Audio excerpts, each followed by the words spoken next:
Tonton video ini sampai selesai agar Anda tidak gagal paham.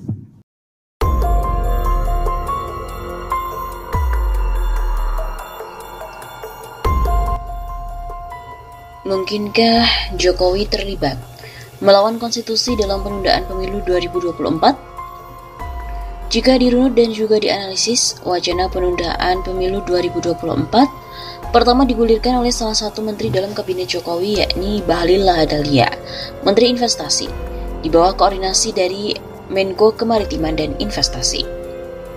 Lalu kemudian dilanjut Ketua Umum PKB Mohaimin Iskandar dan Ketua Umum PAN Zulkifli Hasan. Menurut sumber media CNN Indonesia, hulu dari semua arahan kepada partai politik bersumber dari Menko Marves, Luhut Binsar Panjaitan. Dalam pertemuan internal tokoh PAN, Zulhas mengaku diundang Luhut khusus membicarakan usulan penundaan pemilu dan juga Pilpres 2024. PAN diminta untuk mendukung dan harus disampaikan kepada publik oleh Ketua Umum dalam Rapat Koordinasi Nasional Pemenangan Pemilu PAN yang digelar 15 Februari lalu. Luhut mengklaim Presiden Jokowi sudah setuju. Jika dianalisis lagi dengan pemberitaan terkini, yakni ketika Jokowi memberikan pengarahan dalam rapat pimpinan TNI Polri di Markas Besar TNI Cilangkap, Jakarta Timur pada Selasa 1 Maret kemarin. Jokowi sangat sensi dan juga khawatir terhadap percakapan dalam WhatsApp grup TNI Polri, khususnya tentang terdapat penolakan atas kebijakan pemerintah memindahkan ibu kota negara ke Kalimantan Timur. Tentunya WAG TNI Polri tersebut sudah membicarakan banyak hal, tidak saja tentang IKN. Jokowi mengungkap dia membaca percakapan dalam WAG TNI Polri. Jokowi sepertinya tersinggung tentang percakapan kepindahan IKN, karena Undang-Undang IKN sudah diputus DPR RI dan juga Presiden. Benang merah dari pernyataan Jokowi adalah bahwa Jokowi sangat ngotot dan sangat berambisi tentang IKN sebagai sebuah legasi sejarah dari dirinya. Bagaimanapun caranya harus terlaksana. Jokowi sangat tersinggung dengan adanya percakapan dalam WAG TNI Polri khususnya tentang IKN, karena bisa mengacaukan impiannya, bisa tidak terwujud.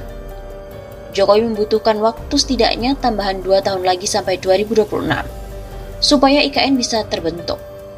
Ambisi Jokowi sebenarnya bersambut dengan koalisi gemuk partai di DPR RI, di mana dalam waktu sangat singkat memutuskan Undang-Undang IKN. Dibutuhkan modal besar untuk membangun IKN yang untuk kegiatan awal dari APBN sekitar 600 triliun rupiah. Sementara APBN sendiri sedang babak belur. Kementerian Keuangan kebingungan, tergambar dalam rapat-rapat di DPR RI. Padahal berbagai pihak yang sangat relevan sudah mengkhawatirkan permindahan tersebut. Terutama dari pihak ahli geologi dari penelitian mereka. Tanah di IKN baru itu tersebut labil, dibutuhkan pembiayaan yang berlipat-lipat. Sepertinya DPR RI sengaja tidak mengundang dari pihak ahli geologi sewaktu memproses RUU tersebut. Demikian juga dengan kajian dalam pertahanan dan keamanan dianggap sangat riskan oleh para ahli militer pensiunan karena lalu lintas laut internasional serta kedalaman laut sekitar pantai IKN baru yang bisa dilewati oleh kapal selam musuh. Sepertinya DPR RI juga sengaja tidak menggunakan ahli pertahanan dalam proses RUU IKN ini. Lalu kemudian sejumlah tokoh nasional juga sudah melakukan judicial review terhadap Undang-Undang IKN yang diproses secara kilat oleh DPR. Last but not least, Undang-Undang IKN sebenarnya masih bermasalah.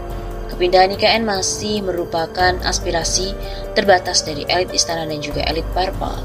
Rakyat masih belum paham betul kenapa harus dipaksakan membangun IKN baru dengan cepat-cepat.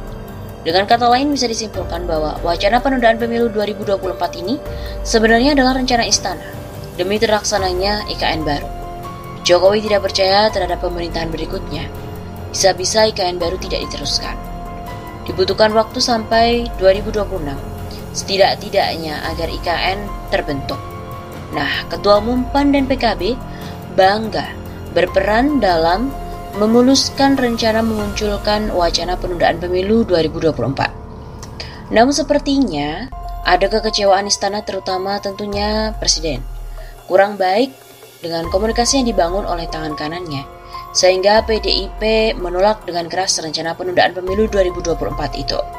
Demikian juga Gerindra dan Nasdem. Bisa jadi tangan LBP tidak sampai ke partai itu.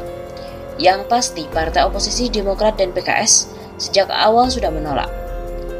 Penulis pun juga setuju dengan analisis dan pertanyaan Antoni Budiawan, seorang ekonom dan ahli analisis politik. Penundaan pemilu telah menjadi kesepakatan bersama, merupakan kudeta konstitusi dan anti-Pancasila, serta Undang-Undang Dasar 1945. Semua sudah mereka diskusikan, dibahas dan diputuskan di internal Partai PAN dan PKB.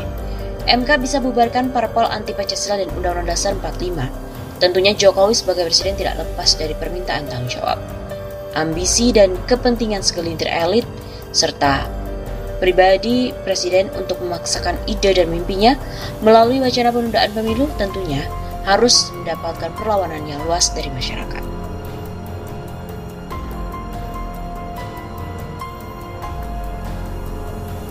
Widodo. Informasi yang beredar di masyarakat ini menyebutkan bahwa nama Menko Bidang Kemaritiman dan Investasi Luhut Binsar Panjaitan berkomunikasi dengan Ketua Umum PAN Zulkifli Hasan yang lantang menggaungkan wacana penundaan pemilu. Direktur Political dan Public Policy Studies Jari Masi yang menerima informasi keterlibatan Luhut dalam kampanye penundaan pemilu menduga ada kong-kali-kong terstruktur antara lingkaran istana dengan sejumlah ketua umum partai politik yang mendukung wacana ini. Berdasarkan informasi yang didapat oleh Jari, Luhut seolah menjadi biang dari kampanye penundaan pemilu. Hanya saja dia melihat mantan Menko Polhukam itu menggunakan lidah ketum parpol untuk menyampaikannya ke publik. Pasalnya, Jari mendengar bahwa Zulhas mengaku diundang oleh Luhut untuk membicarakan khusus soal penundaan pemilu. Dalam momen itu, Luhut meminta ketum PAN itu untuk menyampaikan pada publik. Bang Luhut teknik cari yang bermasalah sehingga bisa jadi kerbau yang diikat hidungnya. Sudah kuno dan sangat merusak demokrasi, melawan konstitusi dan amanah demokrasi, ujar Jari. Meskipun begitu, Jari mengingatkan pembelajaran yang diberikan Presiden keempat RI Abdurrahman Wahid alias Gus Dur yang juga dianggap sebagai guru bangsa oleh Luhut. Sudahlah, ingat, Gus Dur yang ajarkan keadilan dan juga demokrasi. Begitu ujar Jari. Nama Menko Bidang Kemaritiman dan Investasi Luhut Binsar Panjaitan disebut-sebut sebagai aktor di balik penundaan pemilu. Dikabarkan Luhut mendorong beberapa ketum parpol, salah satunya ketum PAN Zulkifli Hasan, agar penundaan pemilu itu terjadi. Namun kabar tersebut dibantah oleh Luhut melalui juru bicaranya Jody Maherdi. Enggak ada itu koordinasi penundaan pemilu, tegas Jody ketika dikonfirmasi oleh kantor berita politik RMOL. Namun demikian pihaknya tidak membantah ada pertemuan antara Luhut dan juga beberapa elit parpol koalisi pemerintah. Hanya saja pertemuan itu tidak membahas penundaan pemilu 2024 melainkan hanya silaturahmi.